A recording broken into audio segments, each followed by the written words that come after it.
Ah, shalom, shalom. Thank you for your 10 minutes of your time. Let's get right into it, cause we got a lot of things to say. Well, I only have this one thing to say. God save the people of the world. Okay.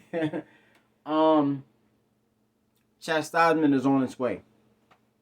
If you've been watching my videos, I've been updating you, trying to give you a full range of what you need to be doing. I told you if the missiles start shooting off, you need to call on the name of Yahshua HaMashiach, Jesus, Isa, Yehoshua.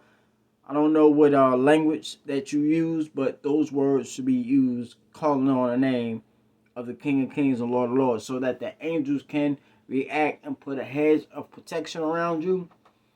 If so be it, you are the ones that will go into the time of testing in fire. Okay?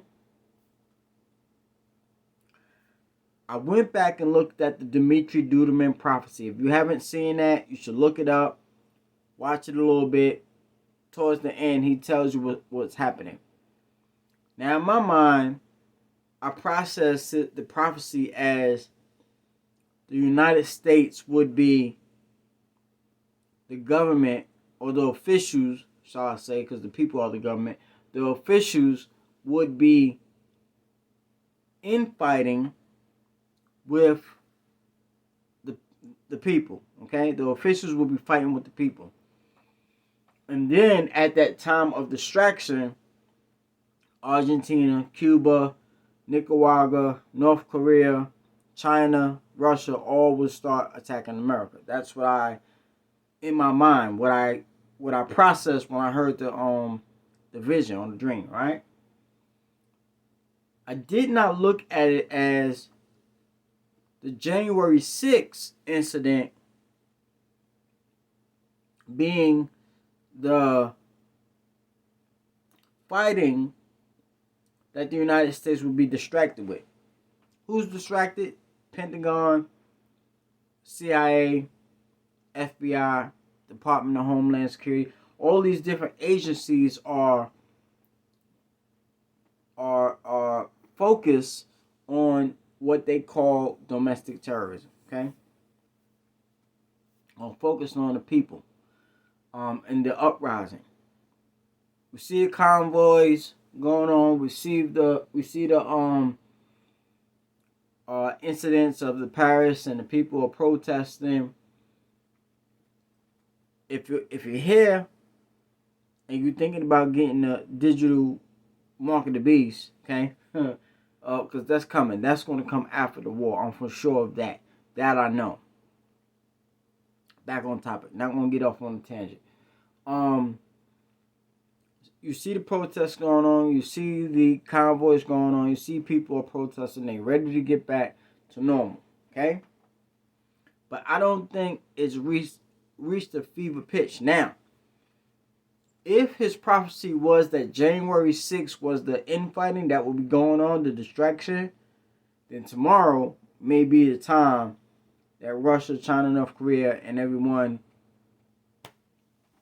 hits at the United States and their allies. Putin already said he's not going to have a first strike nuke. That's not what's going to happen. The United States said they will have a first strike on nukes. But I don't think either one of them will be a first strike. I think North Korea will be the first strike when it comes to nukes. Okay? I digress. Let me pull it back. Okay? If tomorrow goes sour, that's egg on the face of the United States. If tomorrow goes ahead,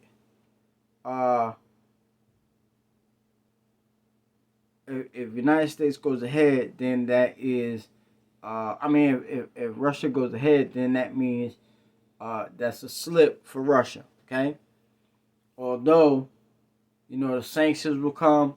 Once those sanctions start happening on Russia, and they start messing up the supply chains even more, monetary system, credit starts to lock up, that's really going to bring the people out in the streets. And then they will be protesting and fighting and having an insurrection, not an insurrection, but a civil disobedience against the things that have taken place in the United States. That being said, we have to see. We have to see what happens. He's saying he's pulling back. Putin says he's pulling back troops. They want to continue to talk. But we already know where the United States position is at. There's other things that they may have concession on, but the United States already said they're not having they're not going to not let Ukraine or Georgia into NATO. Okay, that's they want that. They said that back in 2012, I think it was, or 2016 sometime. They already said that they're ready to welcome Georgia and Ukraine into NATO. Okay, they want that. All right, because you have to remember the beast wants to have control over all parts of the world. But we must be reminded what the Messiah said. It will be partly weak and partly strong. Iron will not mix with clay. The clay represents the molding, the modeling clay of the Most High. Iron represents the force of Rome in its weaponry of surveillance, power of the state. Okay, we got that.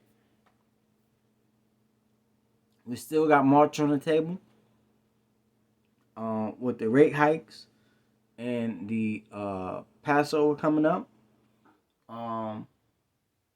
Then we got the Feast of Pentecost, 50 days after that.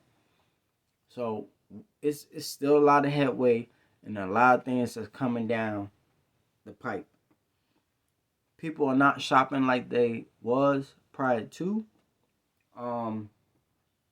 because they don't have the confidence in their day-to-day operations to pay bills.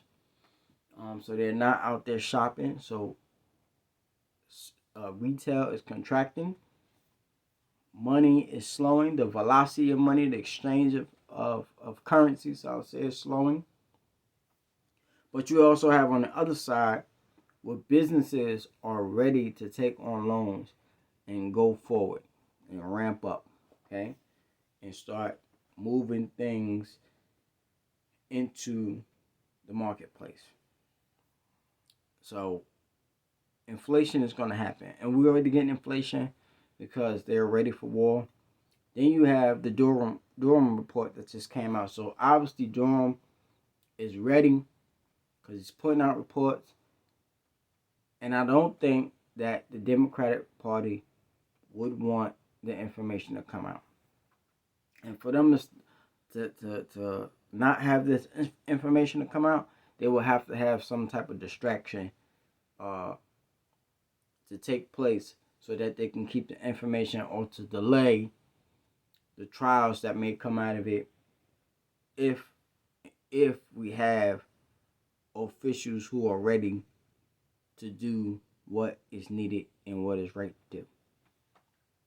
That's my opinion. That's my take on it. Whatever you do, stay prayed up. Keep running from sin, and keep on keeping your eyes up, because your redemption draweth nigh. Shalom.